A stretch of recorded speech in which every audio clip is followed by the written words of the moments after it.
Bob Bob. एक बार एक जंगल में एक लोमड़ी रहती थी। उसे दूसरों का मजाक बनाने में बहुत मजा आता था। वह हर बार किसी ना किसी का मजाक बनाने के बारे में सोचती रहती थी। लोमड़ी और सारस मित्र थे। सारस बहुत भोला और सीधा था। उसे देखकर लोमड़ी के मन में उसे बेवकूफ बनाने और उसका मजाक उड़ाने का विचार आया। फिर लोमड़ी उसके पास गई और उसे कहने लगी कि हे मित्र, आज रात में स्वादिष्ट खीर बनाने वाली हूँ। क्या तुम मेरे घर खीर खाने आओगे? यह सुनकर सारस कहता है, अरे हाँ, मैं तुम्हारे घर खीर खाने जरूर आऊंगा। लोमड़ी सारस को कहती है कि हाँ, तुम जरूर आना, मैं तुम्हारा इंतजार करूंगी। इतना कहकर लोमड़ी वहां से चली जाती है। लोमड़ी घर पहुंचकर खीर बनाने लगती है और साथ ही सारस का मजाक बनाने की तरकीब के बारे में सोचती है। उसके दिमाग में एक योजना आती है और वह उसी के अनुसार तैयारी करती है। कुछ समय पश्चात वहां सारस आता है। लोमड़ी बड़े अच्छे से सारस का स्वागत करती है। वह सारस को अंदर बुलाती है और डाइनिंग टेबल की ओर लेकर जाती है। वह सारस को कहती है कि तुम बैठो, मैं अभी खीर परोस कर लाती हूँ। फिर वह बर्तन में खीर परोस कर लाती है और सारस के सामने लाकर रख देती है। वह सारस को खीर खाने को कहती है, लेकिन सारस अपनी चोंच के कारण इतने चपटे बर्तन में खीर नहीं खा पाता। इसलिए वह परेशान और दुखी हो जाता है और देखते ही देखते लोमड़ी अपनी सारी खीर खा जाती है। खीर खाने के बाद लोमड़ी सारस से कहती है कि क्या हुआ, तुमने अभी तक खीर क्यों नहीं खाई? तुम्हें तो खीर बहुत पसंद है ना? फिर लोमड़ी उसका मजाक उड़ाते हुए कहती है, अरे हाँ, मैं तो भूल ही गई थी। तुम अपने चोंच के कारण इतने चपटे बर्तन में खीर नहीं खा सकते। यह कहकर लोमड़ी बहुत जोर जोर से हंसने लगती है।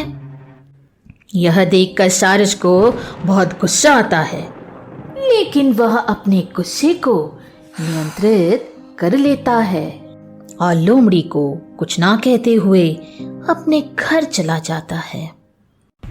सारस को लोमड़ी के किए हुए व्यवहार पर बहुत गुस्सा आता है और उसने अपने अपमान का बदला लेने के लिए लोमड़ी के साथ भी वैसा ही व्यवहार करने का निर्णय किया है। सारस ने भी लोमड़ी को खाने पर बुलाया। उसने लोमड़ी से कहा, तुम मेरी बहुत अच्छी मित्र हो, तो मैंने सोचा कि क्यों ना आज रात मैं तुम्हें खाने पर बुलाऊं। आज रात मैं सूप बनाने जा रहा हूँ, क्या तुम मेरे घर आओगी? लोमड़ी सारस का प्रस्ताव स्वीकार कर लेती है और सारस के घर खाने पर चली जाती है।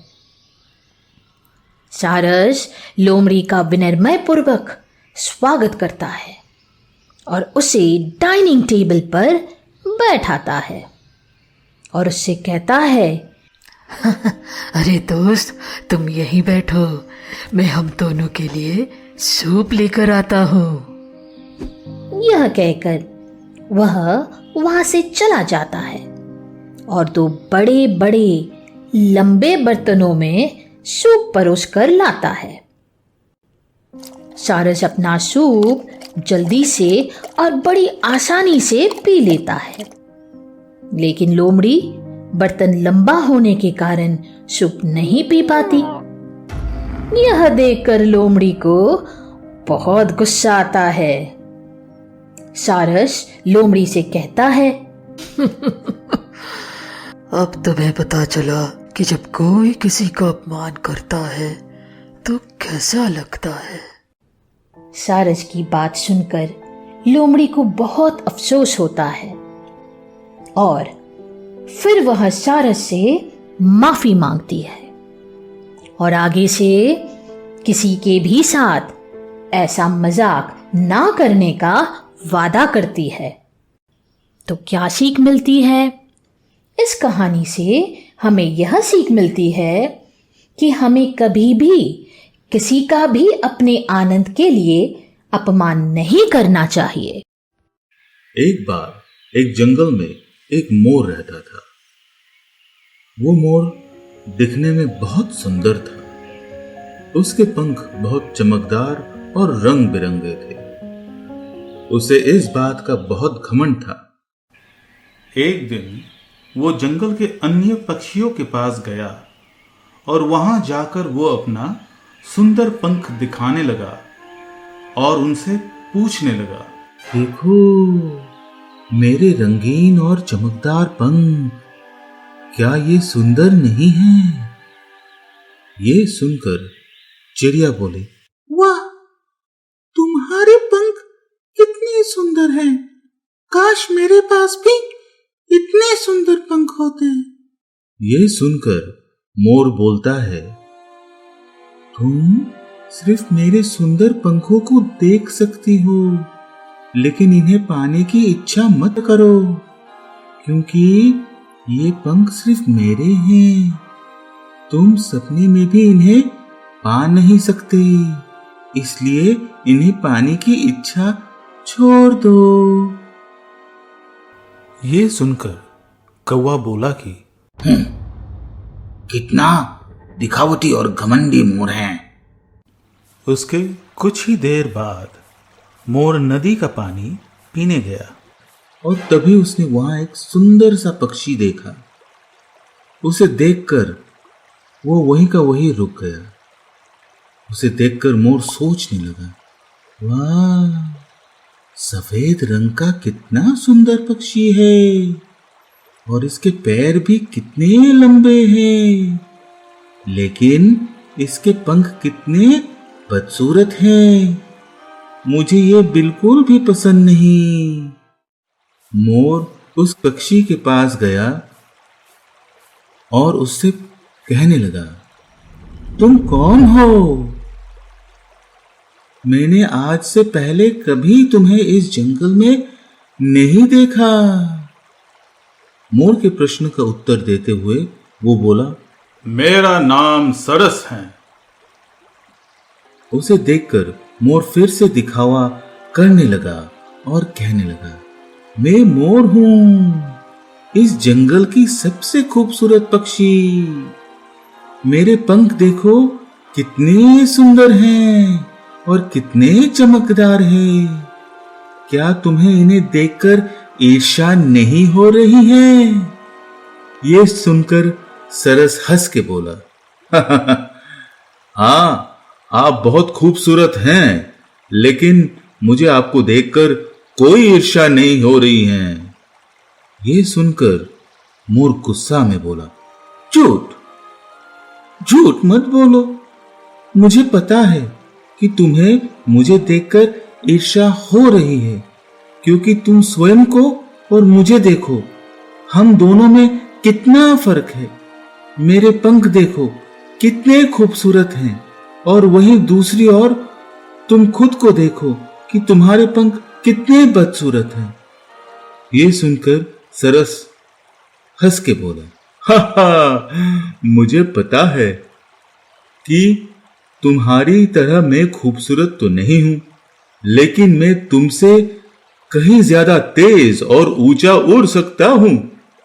मैं अपने इन पंखों के सहारे पूरी दुनिया घूम सकता हूं, जहां चाहूं वहां जा सकता हूं, लेकिन तुम ऐसे नहीं कर सकते। तुम्हारी ये रंग बिरंगी चमकदार पंख सिर्फ दिखावे के लिए हैं, ये किसी काम के नहीं हैं। ये सुनकर मोर ने अपने पंख अंदर कर लिए और वहां से चला गया। इस कहानी से हमें क्या सीख मिलती है? हमें यह सीख मिलती है कि हमें कभी भी अपने ऊपर घमंड नहीं करना चाहिए और ना ही कभी दिखावा करना चाहिए, क्योंकि दिखावा और घमंड दोनों ही हमारे लिए हानिकारक हो सकते हैं। बहुत समय पहले की बात है। एक जंगल में 2 कौवे रहते थे। वह दोनों बहुत घमंडी थे। वह दोनों जिस पेड़ पर रहते थे वह वहां किसी भी अन्य पक्षी को नहीं आने देते थे। एक दिन मौसम अचानक बहुत खराब हो गया। अचानक से बहुत तेज बारिश आने लगी। उसी समय एक चिड़िया उड़ती हुई अपने घर जा रही थी, लेकिन तूफान के कारण वह अपने घर नहीं जा पाई।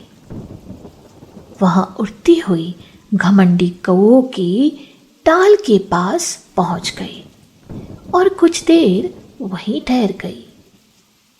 यह देखकर उन दोनों कौओं को बहुत गुस्सा आया। वह उस चिड़िया को वहां से भगाने लगे। वह चिड़िया उन दोनों से विनम्रता से कहने लगी, आप बस बारिश और तूफान के रुकने तक मुझे यहाँ ठहरने दीजिए। मैं बारिश के बंद होते ही अपने घर वापस चली जाऊंगी। लेकिन वह दोनों उसकी बात नहीं मानी और घमंड में आकर उसे वहां से भगा दिया। वह वहां से किसी दूसरी डाल पर जा बैठी। वह इस बार जिस डाल पर गई थी उसे वहां पेड़ के अंदर एक छेद दिखा। वह उस छेद में जाकर बैठ गई। उसके बाद तूफान और बारिश अत्यधिक बढ़ गए। तूफान बढ़ने के कारण अब गोलाबारी बढ़ गई, जिसके कारण कई पक्षी घायल हो गए और उनमें से कुछ की गोले पड़ने की वजह से मौत हो गई। वह दोनों घमंडी कौवे भी गोले पड़ने के वजह घायल हो गए। लेकिन वह चिड़िया उस दिन छेद के अंदर सोने के कारण बच गई और उस दिन उसने आराम से छेद में रहकर आराम किया। अगले दिन तूफान थमने के बाद जब चिड़िया छेद से बाहर आई और उन दोनों कौवों को घायल देखा तो वह समझ गई कि इन दोनों की यह हालत उस तूफान की वजह से हुई है। यह देखकर वह उन दोनों कौवे से बोली, देखा आपका आपके घमंड के कारण आपका क्या हाल हुआ। आपने कल रात मेरी मदद करने से इनकार कर दिया, लेकिन उस समय भगवान ने मुझे उस पेड़ पर भेजकर मेरी सहायता करी और तुम्हें तुम्हारे घमंड के कारण दंडित किया। यह सुनकर कौवों को अपनी गलती का एहसास हुआ। तो इस कहानी से हमें क्या सीख मिलती है? इस कहानी से हमें यह सीख मिलती है कि हमें कभी भी घमंड नहीं करना चाहिए, क्योंकि उस घमंड से किसी दूसरे से ज़्यादा हमारा ही नुकसान होता है। बहुत समय पहले की बात है। एक बार एक शिकारी जंगल से गुजर रहा था। तभी उसे पेड़ पर 2 सुंदर से तोतों का जोड़ा दिखा, जिसे देखकर उसने उस पर जाला फेंक दिया और उन्हें पकड़ लिया। तोते के जोड़ों को पकड़कर उसने सोचा कि क्यों ना मैं इसे राजा को उपहार में दूं। यह सोचकर वह अगले दिन उन दोनों तोते को महल ले गया। राजा उन्हें देखकर बहुत खुश हुआ और खुशी खुशी उपहार स्वीकार कर लिया। उसके बाद राजा ने दरबारियों को आदेश दिया कि इन दोनों तोते को सोने के पिंजरे में रखा जाए और उनकी अच्छे से देखभाल की जाए। यह सुनकर दरबारी उन्हें वहां से ले गए और उनकी खूब सेवा करी। उन्हें अच्छे से अच्छे फल खिलाए जाते थे। अब राजकुमार भी उन दोनों तोते के साथ खेलने आ जाया करते थे। वह तोते अब राज्य का मुख्य आकर्षण बन चुके थे। सभी दिन रात उनकी सेवा करते रहते थे। इससे दोनों तोते को खूब आनंद मिलता था। एक दिन छोटा तोता बड़े तोते से कहने लगा, भैया, हमें यहाँ रहने में कितने आनंद आ रहा है। सभी लोग दिन रात हमारी सेवा करते हैं। हमें खाने के लिए इतने मीठे और स्वादिष्ट फल देते हैं। इससे हमारे जिंदगी पहले से कितनी बदल गई है ना। उसकी बात सुनकर बड़ा तोता बोला, हाँ, तुम बिल्कुल सही बोल रहे हो। यहाँ रहकर हमें बहुत आनंद आ रहा है। फिर कुछ दिनों बाद शिकारी महल में दोबारा आया। अब की बार वह राजा के लिए एक बंदर लेकर आया। बंदर ने राजा और दरबारियों को अपना करतूत दिखाकर अपनी ओर आकर्षित कर लिया। राजा ने उसे भी महल में रख लिया। अब वहां महल में ही रहता था। सब उसका बहुत ध्यान रखते थे। वह सभी का प्रिय बन चुका था। अब वह महल का मुख्य आकर्षण बन चुका था, जिसके कारण अब कोई भी तोते पर ध्यान नहीं देता था। सभी लोगों ने तोते को देखना छोड़ दिया। अब राजकुमार ने भी उनके साथ खेलना छोड़ दिया। अब सभी बंदर पर विशेष ध्यान देने लगे। यह सब देखकर छोटे तोते ने बड़े तोते से कहा, भैया, अब तो हम पर कोई भी ध्यान नहीं देता है। कोई भी हमारी देखभाल नहीं करता। सभी पूरे दिन उस बंदर का ख्याल रखते हैं और जब से वह आया है तब से कोई हमारी तरफ देखता भी नहीं है। उसकी बात सुनकर बड़ा तोता बोला, तुम चिंता मत करो, समय के साथ साथ सब ठीक हो जाएगा, क्योंकि परिस्थितियां हमेशा बदलती रहती है, हमेशा एक जैसी नहीं रहती। तुम धैर्य रखो। यह सुनकर छोटा तोता शांत हो गया और अब दोनों तोते परिस्थिति के अनुसार ढलने लग गए। कुछ दिनों बाद बंदर ने महल में अफरा तफरी मचा दी। बंदर ने सभी लोगों को परेशान करके रख दिया। सभी बंदर से परेशान हो गए। यह देखकर राजकुमार भी बंदर से डरने लगा। यह सब देखकर राजा ने उस बंदर को वापस जंगल भेजने का निर्णय किया। अब बंदर वापस जंगल चला गया। बंदर के महल से जाते ही सभी लोगों ने फिर से तोतों को प्यार करना और उनकी तरफ ध्यान देना शुरू कर दिया। अब वह दोनों दोबारा से महल में खुशी खुशी रहने लगे। तो इस कहानी से हमें क्या सीख मिलती है? इस कहानी से हमें यह सीख मिलती है कि परिस्थितियां चाहे जैसे भी हो, हमें उनसे हार नहीं माननी चाहिए, बल्कि हमें हर परिस्थिति में धैर्य से काम लेना चाहिए, क्योंकि परिस्थितियां चाहे जैसे भी हो, वह एक ना एक दिन जरूर बदलती है। एक घने जंगल में एक बहुत बड़ा विशाल पेड़ था। उस पेड़ पर बहुत सारे हंस रहते थे। उन हंसों में एक बहुत सयाना और बुद्धिमान हंस रहता था, जिसको सब ताऊ के नाम से पुकारते थे। वो हंसों में सबसे बड़ा और समझदार हंस था। जिस पेड़ पर वो हंस रहते थे, उस पेड़ की एक छोटी सी शाखा नीचे की ओर लटक रही थी।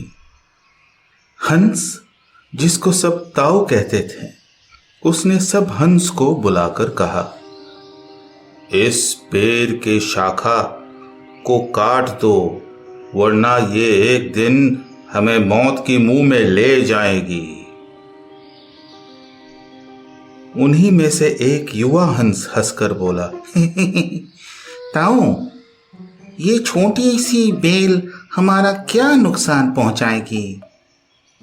बुद्धिमान हंस ने सबको बड़ी ही समझदारी से समझाया, ये बेल आज छोटी लग रही है, परंतु जैसे जैसे पेड़ और बड़ा होता जाएगा, उसका तना उतना ही मोटा होता जाएगा।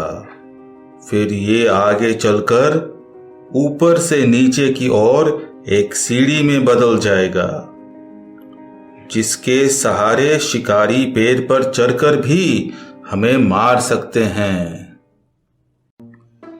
बाकी के हंसों को यकीन नहीं हुआ। वो कहने लगे कि एक छोटी सी बेल इतनी मजबूत सीढ़ी कैसे बनेगी।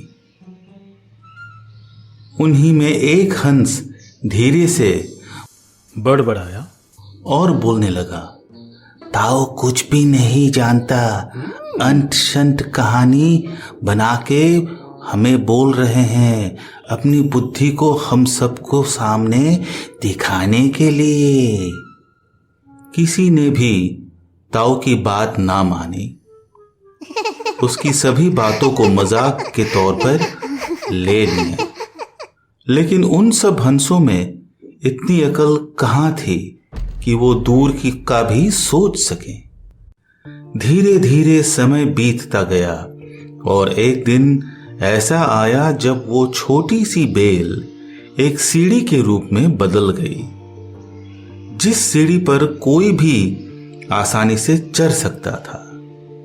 बाकी के सब हंसों को ताऊ की कही बात पर विश्वास होने लग गया, लेकिन अब तो कुछ भी नहीं किया जा सकता था, क्योंकि वो इतनी मजबूत हो गई थी कि हंसों से बिल्कुल भी नहीं टूट सकती थी। एक दिन सभी हंस बाहर दाने चुगने गए हुए थे, तो उस वक्त वहां पर एक बहेलिया आकर पेड़ जाने वाली सीढ़ी को देखकर वहां पर अपना जाल बिछा दिया और जाल बिछा के चला गया। जैसे ही बाकी के हंस वहां पर दाने चुगकर वापस आए, तो वो पेड़ के जाल में फंस गए और चिल्लाने लगे, ताऊ ताऊ, हमें बचा लो, हमने आपकी बात ना मानकर बहुत बड़ी गलती की है। सारे हंस लज्जित थे, क्योंकि उन्होंने ताऊ की बात ना मानी थी और जाल में उनके फंसने के बाद उनको पता चला कि असली बुद्धि और समझ किसे कहते हैं। वही दूसरी ओर वो बुद्धिमान हंस चुपचाप एक जगह पर बैठा था। फिर एक हंस की आवाज सुनाई दी और वो बोल रहा था, ताऊ, हम मूर्ख हैं, लेकिन आप ऐसे मुंह ना फेरो हमसे। हंसों की बात सुनकर ताऊ बोला, देखो, मेरी बात ध्यान से सुनना। अगली सुबह जब वो बहेलिया तुम्हें लेने के लिए आएगा तो तुम मुर्दे की समान परे रहना। वो बहेलिया तुम्हें मृत समझकर जमीन पर फेंकता जाएगा, लेकिन तुम फिर भी उठना मत। और जैसे ही वो बहेलिया आखिरी हंस जमीन की ओर रखेगा तो मेरी सीटी की आवाज सुनकर तुम सब एकदम से उड़ के भाग चले जाना। वो कुछ नहीं कर पाएगा। सभी हंसों ने बुद्धिमान हंस की बात बड़ी ही समझदारी से सुनी और सुबह होने का इंतजार करने लगे। अगली सुबह जब वहां पर बहेलिया आया तो हंसों ने बिल्कुल वैसे ही किया जैसे ताऊ ने बताया था, और वो ताऊ की आखिरी सीटी की आवाज पर सभी एकदम से उड़ गए और वो बहेलिया सब कुछ देखता का देखता रह गया, लेकिन कुछ कर नहीं पाया। इस कहानी से हमें क्या सीख मिलता है?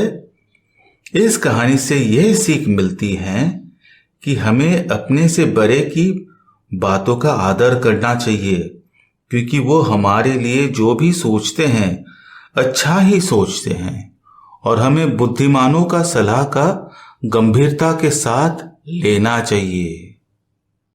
एक जंगल में एक खरगोश रहता था। वह स्वयं को बहुत डरपोक और कमजोर समझता था। वह हमेशा अपनी तुलना दूसरे जानवरों से करता रहता था। मेरे आसपास रहने वाले सभी जानवर कितने शक्तिशाली हैं और कितना कमजोर मैं हूँ। यह सब सोचकर वह दुखी हो जाता था। एक दिन वह हिरन को देखता और वो कहता है कि है हिरन, तुम कितनी शक्तिशाली हो और बहादुर जानवर हो। तुम्हारे जितने तेज और कोई जानवर भाग नहीं सकता, और तुम अपने बलशाली सींगों से किसी भी जानवर को आसानी से मार सकते हो। खरगोश की बात सुनकर हिरन कहता है, नहीं, मैं सबसे बलशाली जानवर नहीं हूं। भेड़िया मुझसे भी बलशाली जानवर है। उसकी चाल और किसी भी चीज को पकड़ने की क्षमता मुझसे भी अच्छी है। फिर खरगोश भेड़िए के पास जाता है और उससे कहता है, आप सबसे शक्तिशाली जानवर हो। आपकी चाल और किसी भी चीज को पकड़ने का क्षमता कितनी अच्छी है। तभी भेड़िया कहता है, नहीं, मैं सबसे बलशाली जानवर तो नहीं हूं, लेकिन क्या तुमने कभी हाथी को देखा है? वो मुझसे भी अत्यधिक बलशाली है। वो किसी को भी आसानी से हरा सकता है। फिर यह सुनकर खरगोश हाथी के पास जाता है और उससे कहता है, आप इस जंगल में सबसे शक्तिशाली जानवर हैं। कोई भी जानवर आपको नहीं हरा सकता। लेकिन उसकी बात सुनकर हाथी कहता है, नहीं, मैं सबसे शक्तिशाली जानवर नहीं हूँ। इस जंगल में शेर सबसे शक्तिशाली जानवर है। उसकी बात सुनकर खरगोश शेर के पास जाता है, जो कि पिंजरे में बंद होता है। वह उससे कहता है, आप इस जंगल में सबसे शक्तिशाली जानवर हैं। कोई भी जानवर आपको नहीं हरा सकता। काश मैं भी आपकी तरह शक्तिशाली होता। तो शेर कहता है, तुम शक्तिशाली नहीं हो तो क्या हुआ, लेकिन जो तेजी से उछलने, कूदने और किसी भी खतरे को महसूस करने की क्षमता जो तुम्हारे पास है, वो मेरे पास कहाँ है? इसलिए तुम जैसे भी हो अपने आप में बहुत शक्तिशाली हो, क्योंकि हर कोई एक जैसा नहीं होता। मैं इतना शक्तिशाली होने के बावजूद भी इस पिंजरे में कैद हूं। मैं स्वतंत्रता से अपना जीवन नहीं जी सकता, लेकिन तुम मेरी तरह कैद नहीं हो। तुम स्वतंत्र हो और किसी वजह से तुम आजादी से अपना जीवन व्यतीत कर सकते हो। भगवान ने इस धरती पर रहने वाले हर जीव का ही महत्व बनाया है, इसलिए तुम्हें अपनी तुलना अन्य जानवरों से नहीं करनी चाहिए और ना ही तुम्हें अपने आप को किसी और से कमजोर समझना चाहिए। शेर की बात सुनकर खरगोश यह बात समझ जाता है। वह दूसरों से अपनी तुलना करना छोड़ देता है और खुशी खुशी अपना जीवन व्यतीत करने लगता है। तो इससे हमें क्या सीख मिलती है? इस कहानी से हमें यह सीख मिलती है कि हम चाहे जैसे भी हो, हमें अपनी तुलना किसी अन्य व्यक्ति से नहीं करनी चाहिए, क्योंकि हम सभी का अपना अपना महत्व है और कोई भी इस महत्व को पूरा नहीं कर सकता। हर किसी में कोई ना कोई कमी जरूर होती है।